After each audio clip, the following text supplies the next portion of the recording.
अस्सलाम वालेकुम व्यूअर्स, मैं हूँ एहतिशाम उल हक और आप देख रहे हैं शामू फूड सीक्रेट्स। आज हम बनाएंगे करेला रेसिपी, वो भी बग़ैर करवाहट के। दोस्तों, अगर आप चैनल पर नए हैं और वीडियो अच्छी लगी तो लाइक और सब्सक्राइब ज़रूर करें ताकि मज़ीद अच्छी वीडियोज़ आप तक पहुँच सके। तो चलिए स्टार्ट करते हैं। बिस्मिल्लाहिर्रहमानिर्रहीम। सबसे पहले करेले को अच्छी तरह से काट लेंगे बारीकी से। फिर इसमें नमक ऐड कर लेंगे ताकि इसका जो कड़वाहट है वो थोड़ा कम हो सके। नमक से कड़वाहट कम होता है। इसको अच्छी तरह से मिक्स कर लेंगे। मिक्स करने के बाद इसको 1 घंटे के लिए रख देंगे। ये 1 घंटा हो गया है। अब इसको हल्के हाथों से निचोड़ लेंगे ताकि करेले टूटे ना और पानी भी अच्छी तरह से निकल जाए। देखिए कितना पानी निकला है। इस पानी को अगर आप पी सकते हैं तो पी लें, क्योंकि इसमें बड़ी ग़िज़ाइयत है। थोड़ा सा नींबू डाल के पी सकते हैं आप। अब इसमें मसाले ऐड कर लेंगे। लाल मिर्च, हल्दी, सालन मसाला और थोड़ा सा बेसन ऐड कर लेंगे। बेसन से भी इसकी कड़वाहट बहुत कम हो जाती है। इसको अच्छी तरह से मिक्स कर लेंगे ताकि मसाला ऐड हो जाए करेलों में। देखिए, अब एक कढ़ाई ले लेंगे। इसमें करेलों को फ्राई करेंगे।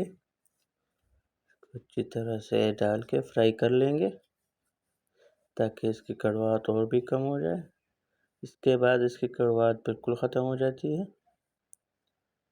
इसको अच्छी तरह से फ्राई कर लेंगे।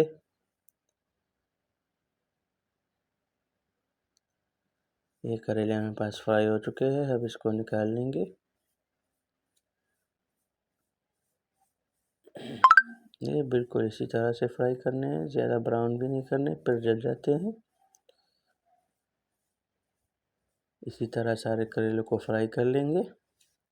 देखिए माशाल्लाह से हमारे पास करेले फ्राई हो चुके हैं, बिल्कुल क्रिस्पी और साबुत है। इस पॉइंट पे आप इसको फ्रिज में भी रख सकते हैं, स्टोर कर सकते हैं। तो चलिए हम आपको इसका सालन बनाना सिखाते हैं अभी। तो घी ले लेंगे, उसमें तकरीबन 1 चम्मच ज़ीरा शामिल कर लेंगे और 2 चम्मच धनिया पाउडर। इसको अच्छी तरह से फ्राई कर लेंगे।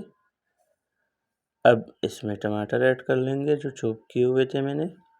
तकरीबन 3 मीडियम साइज़ के टमाटर थे। टमाटर को अच्छी तरह से फ्राई करके इसमें गोश्त ऐड कर लेंगे, जो बिल्कुल बारीक बारीक कटा था मैंने, क्योंकि करेलों में जितना बारीक हो उतना अच्छा होता है जायका।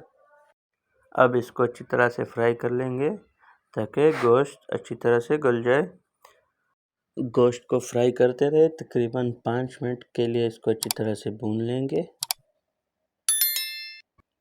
थोड़ा सा पानी आ गया है इसमें। अब इसको ढककर मीडियम आंच पर रख देंगे 15 मिनट के लिए ताकि गोश्त गल जाए। ये हमारे 15 मिनट हो चुके हैं। देखिए माशाल्लाह से गोश्त हमारा गल चुका है। अब इसमें प्याज ऐड करेंगे। पानी थोड़ा खुश्क हो जाए तो इसमें अभी प्याज ऐड कर लेंगे। मैंने लिए थे तकरीबन 2 मीडियम साइज़ के प्याज।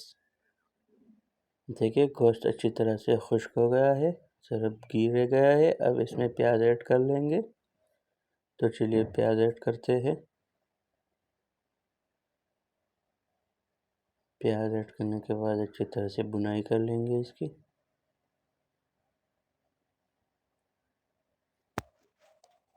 तकरीबन 2 मिनट के लिए इसको अच्छी तरह से भून लेंगे, फिर ढक देंगे मीडियम फ्लेम पे। प्याज को फ्राई नहीं करना, प्याज को करेले के साथ सब्ज़ी बनानी है। इसको ढक कर रख देंगे 5 मिनट के लिए। ये 5 मिनट के बाद चेक करते हैं। देखिए पानी भी आ गया है माशाल्लाह से। अब इसको थोड़ा सा फ्राई करके इसमें फ्राई किए हुए करेले ऐड कर लेंगे। करेले ऐड कर लेंगे इसमें और अच्छी तरह से मिक्स कर लेंगे इसको।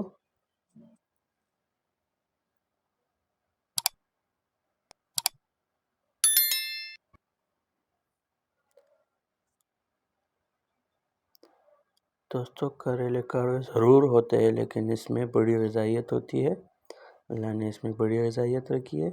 लेकिन ये जो तरीका मैंने आपको सिखाया है, इस तरीके से अगर आप बनाएंगे तो इसका कड़वाहट बहुत ज़्यादा कम हो जाता है और खाने में भी मज़ा करता है, बच्चे भी खा सकते हैं। तो इस तरीके से ज़रूर ट्राई कीजिए। देखिए माशाल्लाह से दोस्तों, अगर वीडियो अच्छी लगी हो तो वीडियो को लाइक ज़रूर करें और अगली वीडियो के लिए कमेंट करें ताकि हम मज़ीद अच्छी वीडियोस आपके लिए ला सकें। इसको अब 10 मिनट के लिए मीडियम आंच पे कर लेंगे। ये हमारे 10 मिनट हो चुके हैं। देखिए करेले भी तकरीबन बन चुके हैं। बस 2 मिनट के लिए इसको मज़ीद फ्राई कर लेंगे, बाकी करेले तैयार है हमारे। देखिए माशाल्लाह से कितनी प्यारी सब्ज़ी बनी है। ये हमारे करेलों की सब्ज़ी तैयार है। लेकिन डिश आउट करने से पहले अगर आपने चैनल को अभी तक सब्सक्राइब नहीं किया तो सब्सक्राइब ज़रूर करें। तो चलिए डिश आउट करते हैं। बिस्मिल्लाहिर्रहमानिर्रहीम। देखिए माशाल्लाह से इस पॉइंट पे इसकी कड़वाहट बिल्कुल ख़त्म हो जाती है। बाकी इसमें भरपूर ग़िज़ाइयत मौजूद है, आप बच्चों को ज़रूर खिलाएं और इसमें वो कड़वाहट की शिकायत भी नहीं होगी।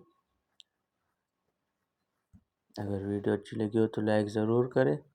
बाकी मिलते हैं अगली वीडियो के, तब तक के लिए अपना ख्याल रखिएगा। अल्लाह हाफ़िज़।